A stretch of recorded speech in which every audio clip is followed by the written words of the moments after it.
If you know your business can be more profitable, but you're just not sure where to look, this video is for you. In this video, I'm going to cover the most common financial leaks that I see in businesses and how to patch those holes.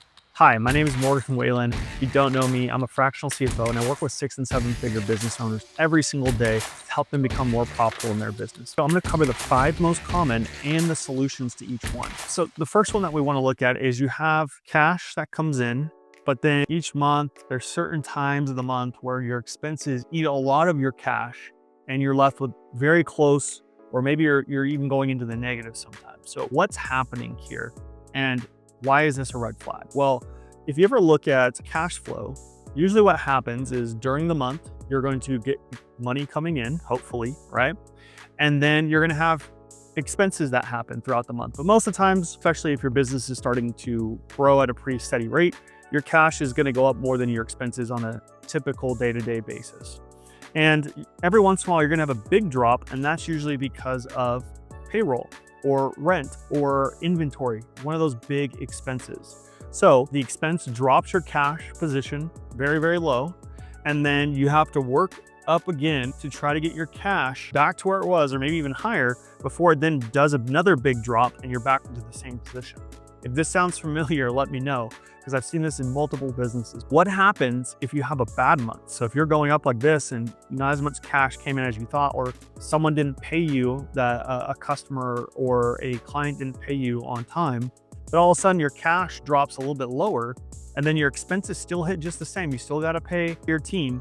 And then all of a sudden now you are below in this negative situation. See this all the time, and you want to try to get out of this. One is you want to spread out your expenses. So if you know your biggest client always pays you on the 15th of the month, you probably want to set up your payroll to run closer to the 20th of the month so you can account for that. So that way you can have that cash a little bit sooner. So then that way you can account for those expenses. What I see a lot of times happen is there's payroll, then there's rent, and then there's 6 other different expenses that all happen on like the 1st of the month. And when you do that, it requires you to have so much cash on hand that if you're not careful and you're tracking and managing it correctly, you're gonna get to a point where you're gonna go cash negative. Then you're gonna have to put things, temporarily on credit cards, lines of credits, other loans, or you may have to invest some money personally. We don't want to do that. We want the business to be able to operate and run a profit just by itself. And so making these little tweaks can help with that. So the next thing that we see is a common one is there's revenue that comes in, but then no profit. If you are having this issue unintentionally, meaning you're not trying to just reduce your profits so you don't have to pay any taxes, but you're looking to get a profit in your business, then what you want to do is start defining for your business a need, a want, and waste. So need should be things that directly tie to you getting more revenue. So think your sales team, your marketing team, your software subscriptions, maybe some ads, put it all together, right? Wants are typically nice to have, but aren't necessary. So it makes your life easier in a business, but it's not required. So think like a project management software or other types of software services that aren't necessary, but make you definitely more efficient at what you do. And then there's waste. And so waste is things that you no longer need. So in your personal life, think like Netflix. If you're not actually using Netflix, you want to cut it, right? Or reduce the amount of seats or reduce the tier of service, depending on what it is that you're needing now. Because your business needs change over time. And so you need to constantly be monitoring these things to make sure you're not wasting money and just lighting it on fire. So defining what those 3 things are will help you increase your profits. Another thing is to focus more of your money on generating the profit, right? Ask yourself, like, what are the things that actually generate revenue for the company? And then double down on that instead of taking this money and putting on these other projects that may kind of work. We think, have an idea, we want to maybe put it on the for sure thing. So for example, if you're getting return on ad spend of for every dollar you put in, you get $10 back. Why not just keep on putting more into that? That's a printing machine. Just keep doing what you're doing there and keep on adding more. And if all this sounds really interesting to you and you want even more ways to improve your business from a profitability standpoint, then go ahead and sign up for our Financial Focus newsletter. It's found in the link in the description below. And it's something that I personally write and send out every week to small business owners to help them improve their profitability by either increasing revenue or by decreasing expenses. So making more money and being more profitable sounds interesting to you, go ahead and click the link below, sign up for the newsletter. All right, so the third one that I have is just you're always short on cash. And in this one, we want to look at our cash conversion cycle first, CCC for short. And that just means how long does it take after you bill someone to get paid?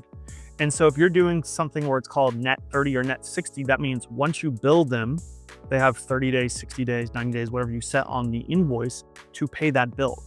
And if you think about it from the other business's perspective, they're trying to hold on to as much cash as possible for the longest amount of time. So they're going to take the 30 days, the 60 days, the 90 days that you give them. So what can you do to change it? One, you can tighten up that net. So from 30, maybe down to 15 or to 10, and you slowly want to reduce it over time. Two, you can go milestone based, meaning we can't move forward in this project or providing this service until you pay us, right? We require payment before we can move forward anymore. Three, what you can do is just require their credit card or a payment method on file. And so it's on your end and it's automatically charging them. So think about Stripe and reoccurring or automatic payment setup. So then that way you don't have to worry about them paying you or not. You just charge it whenever the fee or the expense is incurred. So right when that milestone's hit, for example, you then charge them automatically to their card rather than having to wait, bill them, and then give them 15, 30, however many days. Another one that you can do is offer them a discount if they pay early. So you could say, hey, I'll knock 10% off the price if you can pay upfront or once we complete the project rather than waiting 60 days. Because maybe just getting the cash now is more important for your business model than it is the extra 10%. Another thing you can do is do automations and follow-ups. So in software like QuickBooks or whatever accounting software that you're using, once the invoice is sent out, you can send reminders every so many days.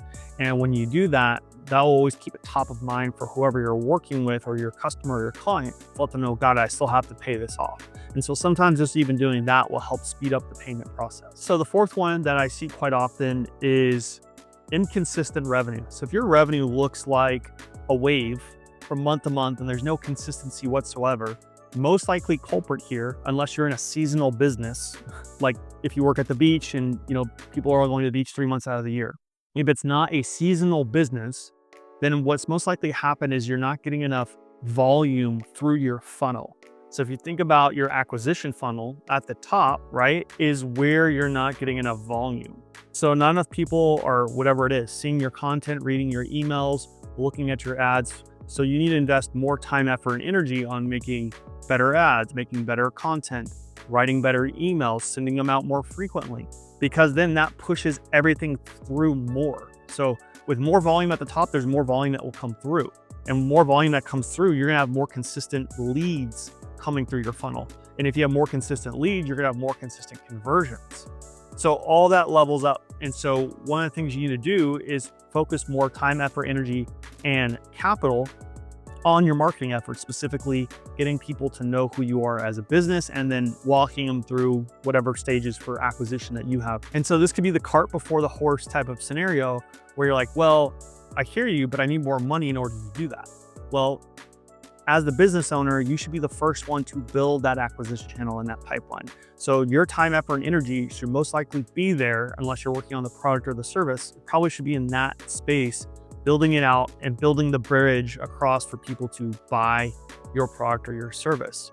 Once you have it down, then it becomes, how can we get it more efficient? How can we find better avenues to reduce our costs, our CAC, or cost to acquire a customer, and increase the lifetime value of the people that work with us? Focusing on those two things and separating it more is going to help you increase the amount of profits that you're going to have. So the fifth one that we see quite often is having to do with payroll. Now, again, payroll is most likely your biggest expense. If you're a service-based company, it is your biggest expense. And so a lot of times what happens is payroll will creep up faster, grow faster than revenue. And we don't want that. We want payroll to stay in line, or even better, decrease per dollar that we're getting in revenue. So think, for example, your total payroll spend is $5,000 and you're able to generate in revenue $10,000, okay? So that's 50% of revenue. So ideally, when you get to 100,000 in revenue, you want this to go down. So it might hopefully go down to around 40,000 to get 100,000 in revenue. So now your dollars of payroll per dollar of revenue goes down. That means you're getting more efficient with your labor dollars as you continue to increase in size and grow your company. And so we want to look for ways to always do this. And in the beginning, it may be a little inconsistent. So you may have to wait till you're past 100,000 in revenue, 200,000 in revenue before you start doing this. And so how do you do this? Well, there's definitely software tools than ever before that can reduce the amount of labor costs. There's actually these small teams of like 10, 15 people that are making it to like billions of dollars for their company. So you don't have to have that many people to be able to make a lot of money in today's day and age. If we look at the expense side on this one, what you want to do is try to cap your payroll over time. So let's say, in this example, it's 50%. That should be your floor. And then over time, as you continue to grow, you're like, okay, how can we get this from 50 to 45%? So meaning if we're looking to hire, we're never going to exceed 45% of revenue for all of our cost of labor.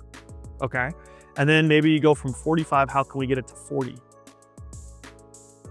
So the idea is to understand how much you're spending in your labor cost. And then over time, always try to beat your floor or what you're using currently. Now, if you're busting at the seams, meaning like, oh my gosh, my team's overworked, they can't handle the demand, then you may have to grow and that might push you down a little bit. But again, those floors are there because you never want to go past those floors down.